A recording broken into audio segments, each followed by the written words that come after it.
YouTube, this is a redo of my cooling system in my Xbox.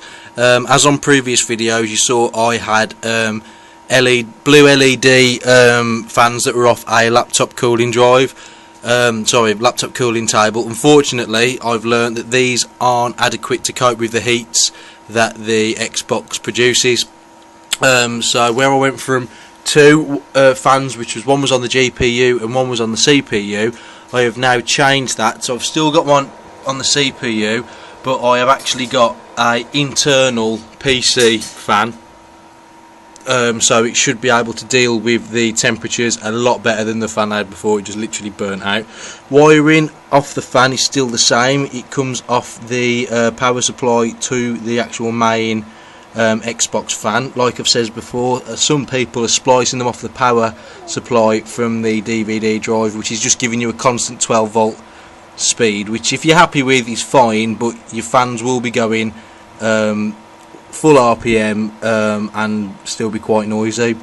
Well, like I've said before, wiring it actually off the fan itself gives you a variable speed as and when the Xbox requires it. So the redo is this: I've still got the fan here on the secondary GPU heatsink, which should be blowing air onto the CPU heatsink. So CPU here, secondary GPU here. The main GPU obviously is underneath the DVD drive. But now what I've done is I've actually mounted a fan here just behind the DVD drive.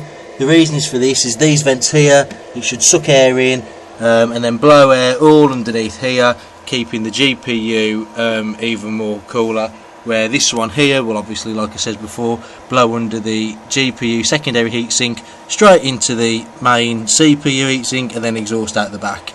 And when I put my hand here now, I can feel a good flow of air coming in through here, and you can actually feel air going in through these ones. So plenty of videos on YouTube on how to open up an Xbox. There's loads of videos on how to wire in the fans if you need extra fans wired in.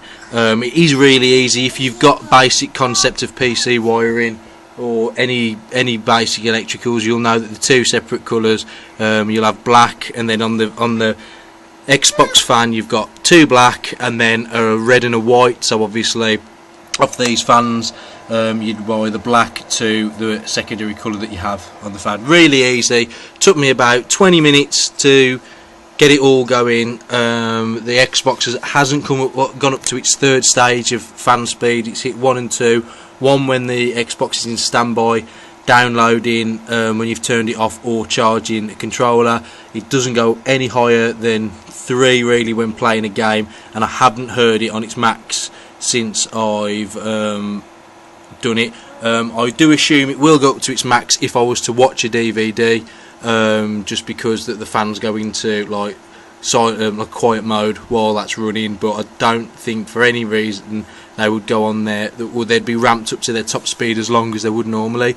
It's working well. I'm really happy with it. I think I might be putting another video on when I can change these to blue LEDs, because ideally I do want it to be crystal and blue LED just to match with everything else I've got. But other than that, really good. Leave any comments if you want, or questions. I'll be happy to help as much as I can. And yeah, see you again on YouTube.